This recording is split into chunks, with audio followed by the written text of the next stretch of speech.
Malheureusement, j'ai vécu ça en Formule 1. Déjà, Alan McLeish en est sorti sans blessure, c'est la première chose. Ce qui est important aussi, c'est que les photographes et les commissaires qui étaient proches du rail n'aient pas été blessés. C'est un miracle parce que les débris ont volé un peu de partout et notamment une roue est tombée près d'une personne. Et on pu avoir vraiment catastrophe à ce moment-là. Et donc, c'est quand même un miracle ce qui s'est passé. Et c'est toujours le problème du monde avec les voitures qui ont un écart de vitesse important, avec la Ferrari de Beltoise et cette Audi de Alan McLeish a peut-être une différence de vitesse de plusieurs dizaines de kilomètres heure et on a vu ce que ça donnait.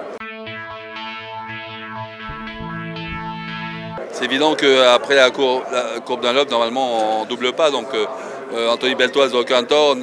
McLeish était un peu excessif et optimiste dans ce dépassement. Oh, c'est difficile à dire, vous avez vu qu'il y avait 2 écuries d'usine en 5/10 lors des essais. C'est tellement proche, on ne connaît pas la fiabilité. C'est 2 nouvelles voitures dans les 2 écuries principales, Audi et Peugeot, donc c'est difficile de faire un pronostic.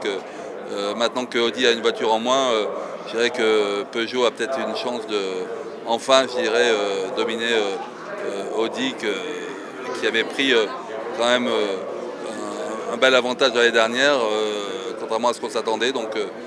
Et puis on est français, donc j'espère pour Peugeot quand même qu'ils vont remporter cette course.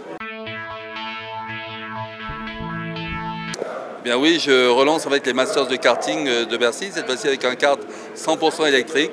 Ce seront les ERDF Master Kart qui auront lieu les 10 et 11 décembre prochains à Paris-Bercy avec de nouveau 25 000 spectateurs. Mais on va mêler les pilotes de Formule 1 de l'époque qui avaient tous gagné en junior, puisque sur la grille du F1 actuelle, il y a 11 pilotes qui ont déjà participé à Bercy, la plupart en junior, à part Michael Schumacher qui avait déjà gagné 2 fois, qui viendra j'espère.